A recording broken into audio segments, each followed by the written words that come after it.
चलिए हम आगे देखते हैं।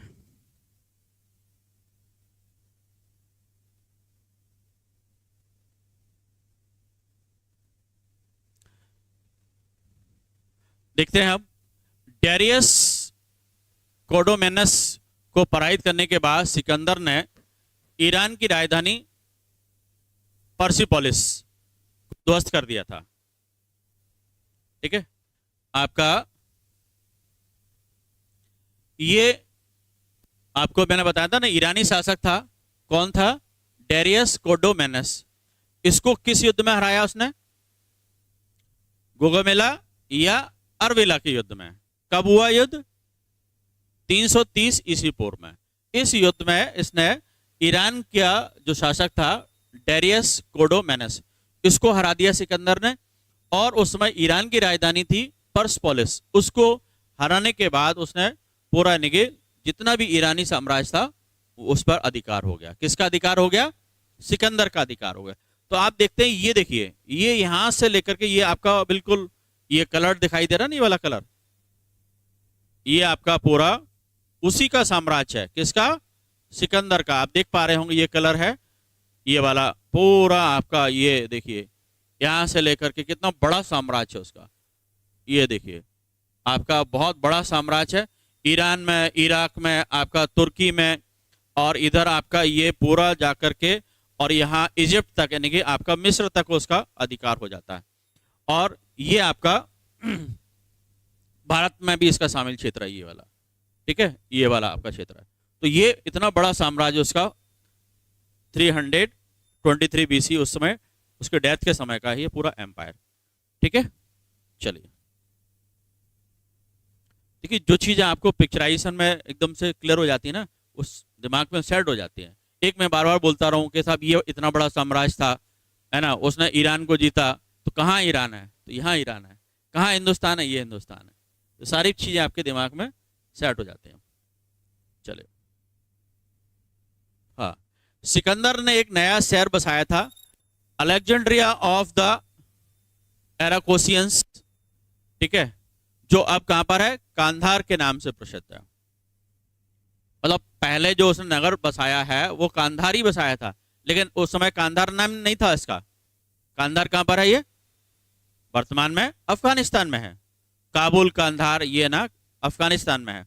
तो उस समय उसने इस नगर को, कांधार को, किस नाम से बसाया था? Alexandria of the Arachosians. Alexandria of the Arachosians किसको बसाया था?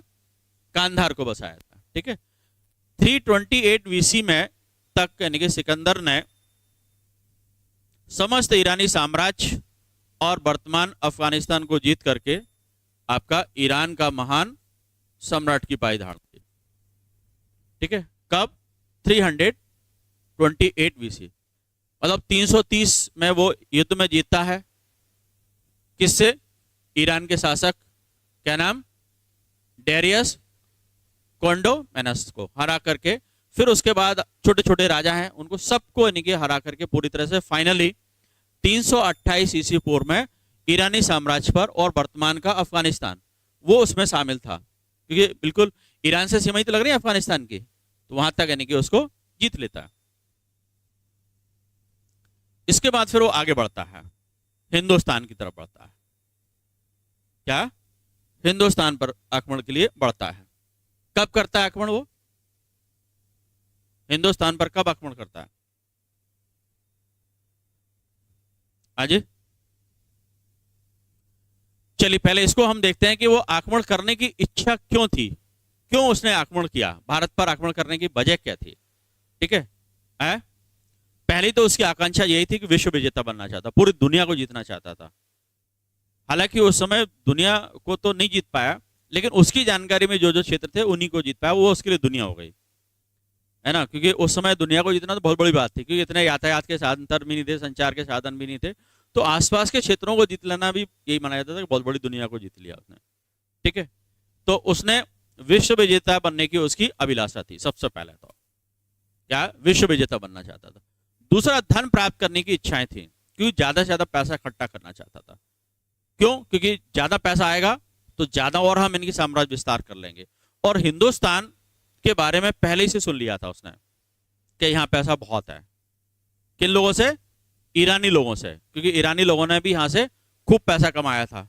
क्योंकि मैंने बताया ना कि वहां से आपका 360 आपका जो टैलेंट सेटा था, मुद्रा जो है वहां से कर के रूप में आती थी ईरानी साम्राज्य के लिए, है ना। तो वो यानी कि काफी उसको उत्साहित हो गया था कि यहाँ से भारत से बहुत सारा पैसा मिल सकता है। ठीक है। और सबसे बड़ी बात है, नए प्रदेशों की जानकारी इच्छा करने की उसकी थी। उसका नए नए क्षेत्रों की खोज करना बड़ा इंटरेस्ट था। तो इसने कई जगह पर ऐसी नई खोजें की, नई जगह पर पहुंचा, समुद्री मार्ग से भी पहुंचा, कई जगह स्थल मार्ग से पहुंचा। तो ये उसका इंटरेस्ट था इसमें। अपने कई उसने सेनापतियों को लगा देता था, जाओ आगे तक देख करके आओ, है ना। तो वो चीजें हैं। पहले से यूनानी लोगों में ये जोखिम उठाने की रही आदत। ईरानी जैसे था शासक, तो उसने क्या किया था, यूनानी नाविक को भेजा था, अपना सेनापति था क्या, स्काईलैक्स, उसको अरब सागर में भेजा था। तो ये चीजें रही हैं इन लोगों में। तो आपका सिकंदर में भी ये इच्छा थी कि वो नए नए क्षेत्रों को देखना चाहता था, खोजना चाहता था। कुछ भारतीय शासकों का सहयोग करने का भी आश्वासन उसको मिल गया था। हिंदुस्तान में ये तो रहा है, विदेशी लोगों को बुलाते रहे, आओ बोले आक्रमण करो हमारे ऊपर, मतलब हमारे दुश्मन के ऊपर। बाद में वो दुश्मन को भी हरा देते थे, उसको भी हरा देते थे, विदेशी आक्रमणकारी। तो ये रहा है हिंदुस्तान पर भी। कहीं ना कहीं जो पड़ोसी राज्य थे ना, तो वो यानी कि इसको बोला क्या सिकंदर को, आप तो आ जाओ बोले, जीतो आकर के। तो ये भारतीय शासकों का भी आश्वासन उसका मिला, इस वजह से भी वो तैयार हो गया था। चलिए अगला। अब आपको डेट आ गई, कब आक्रमण किया? हाँ, 326 ईसा पूर्व में सिकंदर ने भारत पर आक्रमण किया। पूरे 9 महीने रहा है फिर वो, 326 ईसा पूर्व से लेकर के 325 ईसा पूर्व तक हिंदुस्तान में वो रहा। पूरे 9 महीने रहा यहाँ पर हिंदुस्तान में, सॉरी 19 महीने, पूरे 19 महीने रहा, 9 महीने नहीं, 19 महीने। ठीक है। भारत पर विजय के लिए सिकंदर बैक्ट्रिया, ये वर्तमान में कहाँ है? अफगानिस्तान का क्षेत्र है। बैक्ट्रिया ये आपका अफगानिस्तान का क्षेत्र है। ठीक है। और पर विजय प्राप्त करने के पश्चात काबुल तक पहुंचा। सबसे पहले ये सिकंदर बैक्ट्रिया पहुंचा, फिर काबुल पहुंचा। काबुल भी वही है, कहां पर आपका? अफगानिस्तान में है। ठीक है। और काबुल से होता हुआ फिर हिंदू कुश पर्वत के पास खैबर दर्रे से होते हुए, खैबर दर्रा ये हिंदुस्तान और पाकिस्तान के बीच का जो क्षेत्र है, भारत आ पहुंचा। सॉरी, हिंदुस्तान पाकिस्तान नहीं, ये आपका अफगानिस्तान और पाकिस्तान के बीच में है। हाँ, ये उसको पार करते हुए फिर पाकिस्तान वाली सीमा क्षेत्र में आ जाता है वो। ठीक है। तो बैक्ट्रिया आता है, बैक्ट्रिया के बाद फिर वो कहाँ आता है? काबुल आता है। काबुल से होता हुआ हिंदू कुश पर्वत आता है, हिंदू कुश पर्वत को पार करके खैबर दर्रा आता है, और फिर वो हिंदुस्तान पर अटैक करने के लिए आगे बढ़ता है। ये इसका ट्रैक हिंदुस्तान में बनता है। ठीक है। सिकंदर ने अपनी सेना, जब भारत पर उसने आक्रमण किया तो अपनी सेना को 2 भागों में बांटा था सिकंदर ने। एक सेना का वो खुद कमांडर बना था, और दूसरी सेना में 2 उसने अपने सेनापतियों को भेजा था। एक सेना के भाग को उसने अपने अधीन रखा, ठीक है, और दूसरी सेना को उसने 2 उसके सेनापति हैं। कौन? हेफेस्टन और कार्डिकस, सॉरी पर्डिकस, पर्डिकस और यानी कि हेफेस्टन, ये 2 यानी कि उसके सेनापति थे। इनकी अधीनता में उसने सेना को आगे बढ़ाया। एक का खुद कमांडर बना और दूसरी टुकड़ी को उसने इनके नेतृत्व में आगे भेजा। ठीक है। चलिए आगे।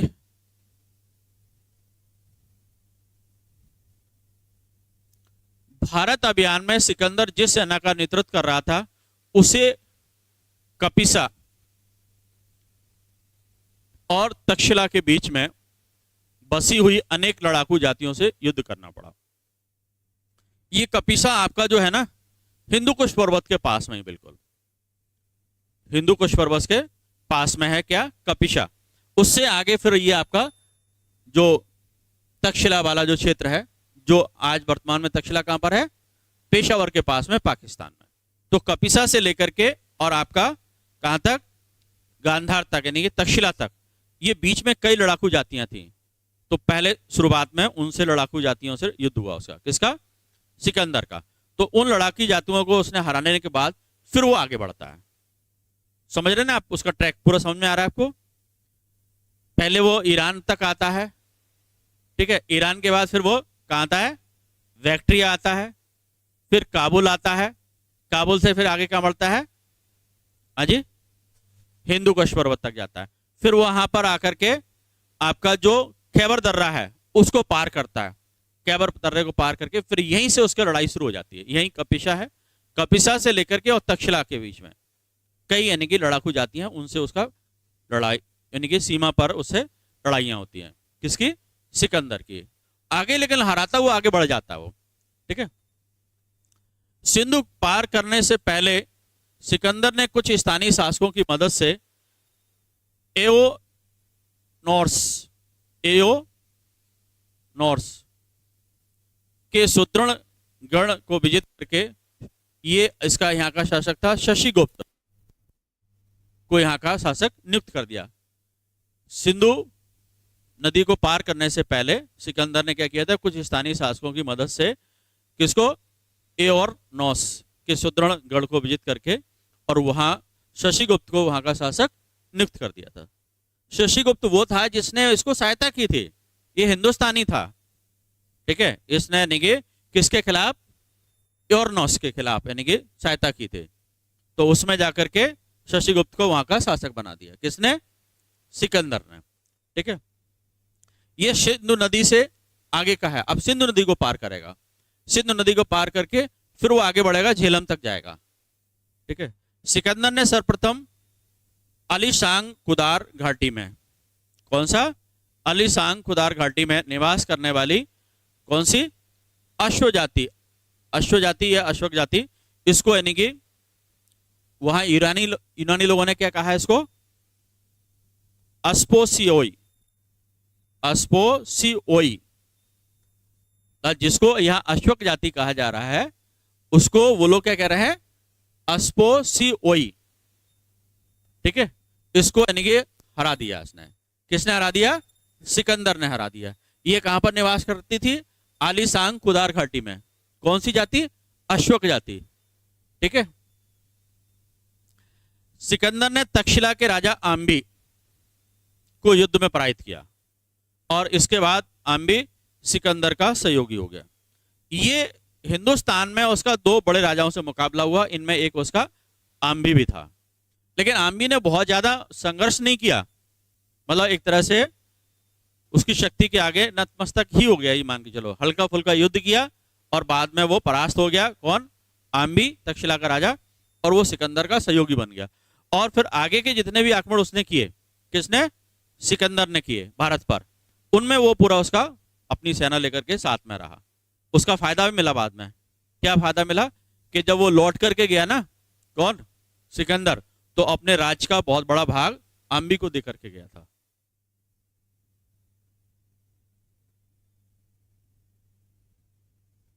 ठीक है, चलिए। मलोई जाति, मलोई या मालव ने सिकंदर का विरोध किया था। किसने विरोध किया? मलोई। ये सारी लड़ाकू जातियां हैं आपके, ज्यादातर ये जनजातियां हैं, ठीक है। और ओहिंद के स्थान पर सिकंदर ने देवताओं की बलि दी, देवताओं को बलि दी और 30 दिन के लिए अपनी सेना को विश्राम दिया। कहां पर विश्राम दिया? ओहिंद। ये पूछा जा सकता है कि सिकंदर ने देवताओं को बलि किस स्थान पर दी? तो ओहिंद में दी। सिकंदर ने अपनी सेनाओं को 30 दिन का, 1 महीने का पूरा विराम कहां पर दिया? ओहिंद में दिया। इसके बाद वो आगे बढ़ता है सिकंदर, उसकी सेना आगे बढ़ती है।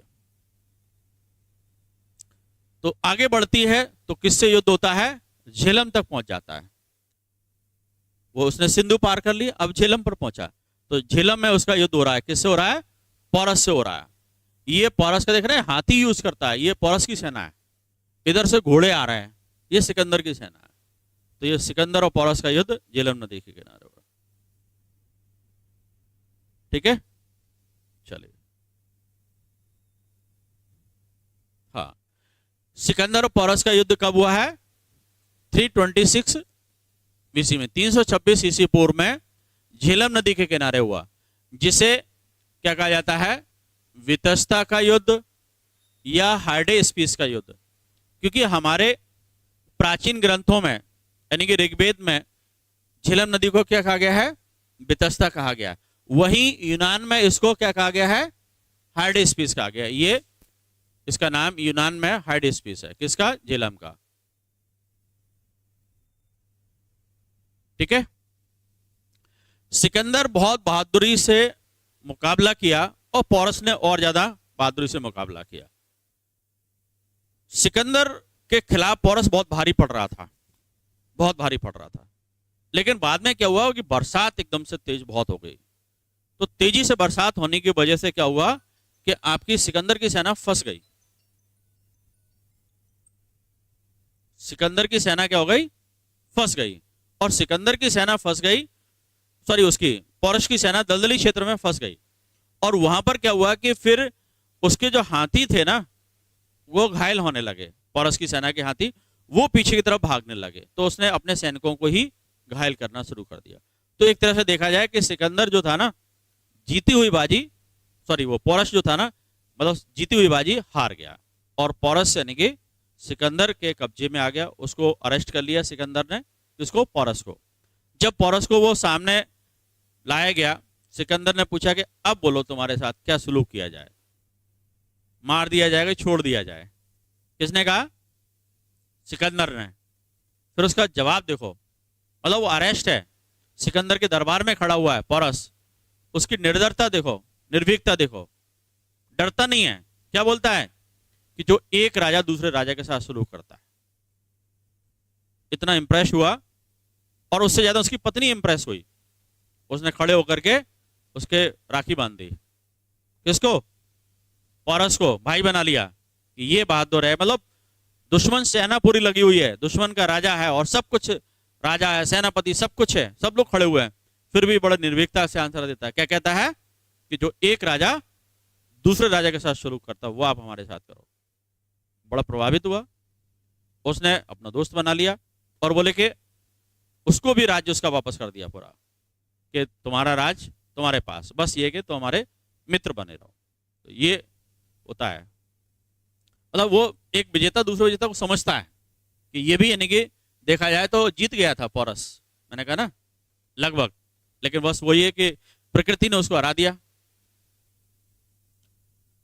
पोरस का मित्र मैरुस सिकंदर के दूत मंडल में था, ठीक है। और सोभूति एक जगह है, पर विजय प्राप्त करने के बाद जैसे ही सिकंदर ब्यास नदी के तट पर पहुंचा, कहां पहुंचा? पोरस को हराया, इसके बाद वो सोभूति पहुंचा और ब्यास नदी के तट पर पहुंच गया। कौन पहुंच गया? सिकंदर। बस यहां गड़बड़ हो गया। अब क्या हुआ था कि सिकंदर की सेना ने आगे बढ़ने से मना कर दिया। उसका दो कारण थे। एक तो यह था कि सिकंदर की सेना की एक टुकड़ी का मुकाबला धनानंद की सेना की टुकड़ी से हो गया था, और वो धनानंद की सेना ने उनको कुछ ही झटकों में हरा दिया। किसको? सिकंदर की सेना को। तो भागे भागे एकदम से आए, कौन? जान बचा करके सिकंदर की सेना के लोग, सैनिक, और उन्होंने आकर के अपनी पूरी सेना बताया कि अरे मतलब धनानंद की जो सेना है वो तो बहुत शक्तिशाली है, बोले हमें तो मार के भगा दिया। तो अब इनकी सेना में दहशत हो गई। किसकी सेना में? सिकंदर की सेना में, कि अब इनकी हमारा अगला मुकाबला, हमने ब्यास नदी को पार किया और हिंदुस्तान में पहुंचेंगे, अगला मुकाबला उस समय का सबसे शक्तिशाली राजा धनानंद था, उससे होगा, तो अब घर नहीं पहुंचेंगे। अब उन्होंने बाना बनाना शुरू कर दिया। अच्छा, दूसरा क्या? मौसम भी खराब, मतलब वहां की जो क्लाइमेट यूनान की थी और यहाँ की क्लाइमेट है उसमें काफी अंतर है। हिंदुस्तान की जलवायु में और यूनान की जलवायु में अंतर था, तो यहाँ लोगों को शूट नहीं कर रहा था, बीमार हो रहे थे, स्वास्थ्य खराब हो रहा था, और उससे भी ज्यादा खराब उनका दिमाग हो रहा था। किससे? युद्ध होने वाला धनानंद की सेना से। अब उन्होंने बाना बनाना शुरू कर दिया कि साहब मुझे तो अब घर जाना है, बहुत दिन हो गए, सब घर की याद आ रही है, 19 महीने हो गए हिंदुस्तान में साहब, है ना, कितने दिनों से हम यहाँ आपके साथ में लड़ रहे हैं, अब नहीं जाएंगे साहब। मतलब उसने खूब जोश भरा सिकंदर ने सेनाओं में, अपने सैनिकों में, लेकिन वो टस से मस नहीं होता, हम नहीं जाएंगे। तो अब वो जब सैनिक ही तैयार नहीं है तो फिर यानी कि कैसे आगे बढ़ेगा? कौन? सिकंदर। और फिर अंततः ये हुआ कि उसने वापस होने का निर्णय ले लिया। ठीक है। आगे बढ़ने से मना कर दिया, तो आपका 325 वीसी में ये वापस हुआ। ठीक है। और पौरश के विरुद्ध सफलता प्राप्त करने के पश्चात उसने 2 नगर बनाए थे, एक निकैया और दूसरा आपका बुका फैला, ये घोड़े के नाम पर। और जहां उसका निकैया में उसका जो विजय स्थल था वहां पर उसने दोनों नगर बसाए। ठीक है, चलिए आगे देखते हैं। हाँ, मैंने बताया ना कि निकैया जो नगर है उसने पौरस को जहां पर जिस जगह हराया था उसी जगह पर उसने निकैया नगर स्थापित किया। किसने? सिकंदर ने। दूसरा आपका मैंने बताया था कि झीलम नदी के तट पर उसका घोड़ा, क्या नाम था? बुका फैला, ये मर गया था और यहीं पर उसने उसके नाम पर बुका फैला नगर स्थापित किया। किसने? सिकंदर ने। एक निकैया और दूसरा आपका बुका फैला, दोनों वहीं पर हैं क्योंकि वहां ही झीलम नदी के किनारे ही उसका घोड़ा भी मारा गया था। ठीक है। और लौटते समय झीलम नदी के समीप आपके मालव और क्षुद्रक, ये 2 जातियां थी, गढ़ थे। इन्होंने संगठित होकर के उसका विरोध किया। किसका? सिकंदर का। किसने? मालव और दूसरा आपका क्षुद्रक। ये लौटते समय दोनों ने युद्ध किया सिकंदर के साथ में, और सिकंदर ने इन दोनों को हरा दिया।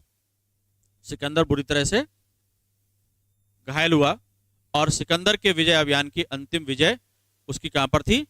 अंतिम विजय पाटिल विजय। अंतिम विजय उसकी कौन सी है? पाटल विजय। ये पूछ लिया जाता है कि हिंदुस्तान में लौटते समय उसने पाटल में यानी कि युद्ध किया था और वहां की सेना को हरा दिया था। ठीक है, तो लास्ट विजय उसकी ये थी 325 ईस्वी पूर्व में। और वो आगे बढ़ा पाटल से, फिर कहाँ आ गया? यूनान की ओर आगे बढ़ जाता है। ठीक है, लास्ट यानी कि पाटल में वो विजय करता है लौटते समय, और फिर वो आपका जीत करके प्रस्थान कहाँ करता है? क्योंकि आने का रास्ता उसका अलग है, जाने का रास्ता अलग है। तो जाने के रास्ते पर ये पाटल मिलता है, यहां पर लास्ट में उसको हराता है वो।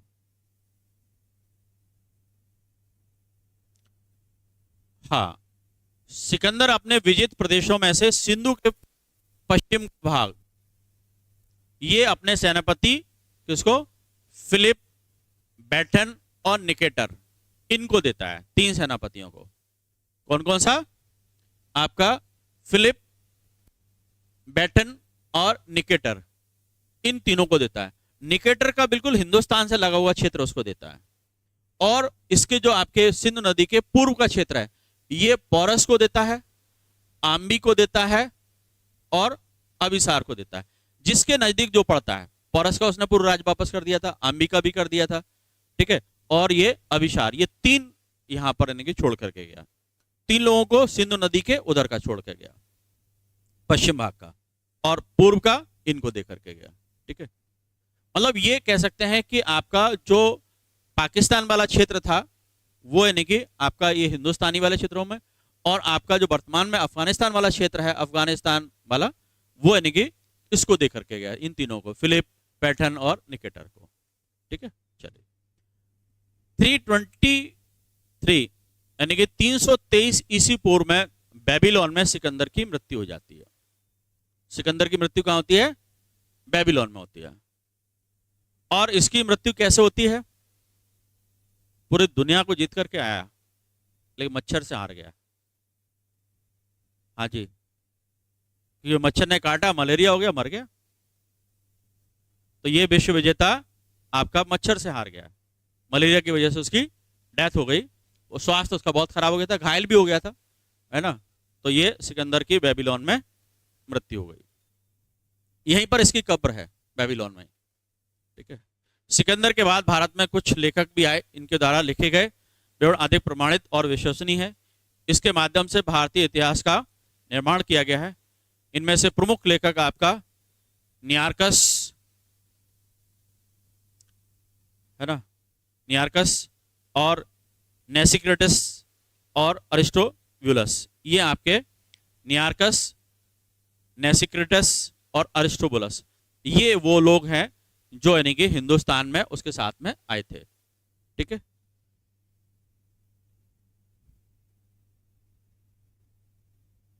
अब इसकी हिंदुस्तान में जीत कैसे हो गई, क्या वजह थी उसके, किन कारणों से जीता? कौन? सिकंदर। चलिए, तो पहला ये था, ये इनको देकर के आगे बढ़ गया। और यहां पर मेन वजह थी कि भारत में एक केंद्रीय सत्ता का अभाव था। क्या? केंद्रीय सत्ता का अभाव था। ऐसी कोई सत्ता नहीं थी जिसके पूरे निगे कब्जे में पूरा हिंदुस्तान हो। अलग अलग छोटे छोटे राज्य थे और वो छोटे छोटे राज्य भी आपस में युद्ध करते रहते थे। और इस वजह से, और इतना कोई शक्तिशाली नहीं था कि उनको सबको हरा करके एक पूरा पावरफुल राज्य हो, इस टाइप का वहां नहीं था। इसलिए सिकंदर को बड़ी आसानी हो गई छोटे छोटे राज्यों को हराने में। क्यों? क्योंकि इसको हराया तो वो देख रहा है, अरे अच्छा हुआ मेरा पड़ोसी हार गया है, मुझसे बहुत ज्यादा तंग करता था, मुझसे लड़ता था, आगे बढ़ा उसको भी हरा दिया। तो वो पड़ोस वाला हंस रहा है कि अभी जो बचा हुआ है।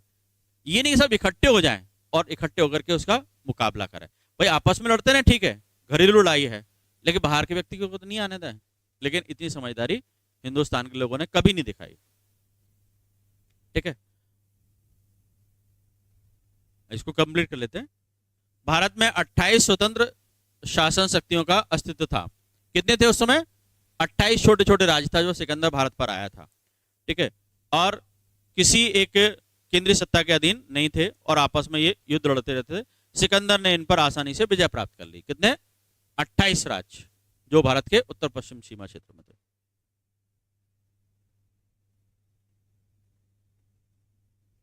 प्रभाव क्या हुआ? बस लास्ट पॉइंट है। तो सिकंदर भारत में कितना टाइम रहा? 19 महीने रहा और इसके कई प्रभाव पड़े। भाई 19 महीने कोई रहेगा तो प्रभाव तो पड़ेगा ही नहीं। तो पहला प्रभाव क्या हुआ कि यूनान और भारत के बीच में स्थल और जल मार्ग से संपर्क स्थापित हो गया। क्योंकि मैंने कहा ना कि वो स्थल मार्ग से आपका आया था और जल मार्ग से वापस गया था। ठीक है, सिकंदर के आक्रमण की तिथि को प्राचीन भारतीय इतिहास की प्रमाणिक तिथि मानी जाती है। यानी कि 326 वीसी ये आपकी कौन सी है? सिकंदर के आक्रमण की तिथि 326 बीसी में भारत पर इसने आक्रमण किया।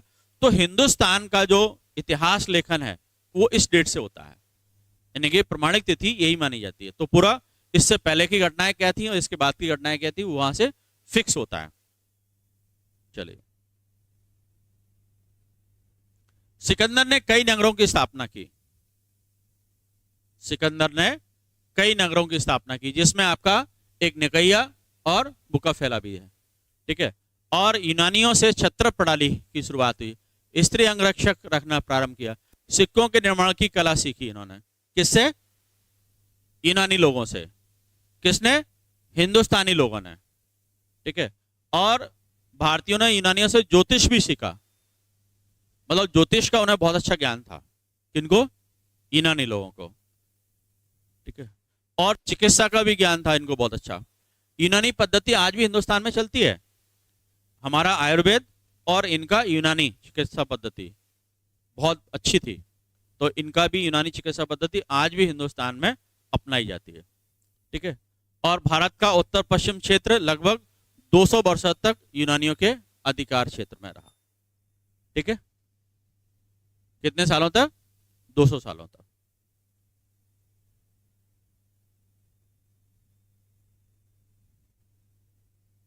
Thank you.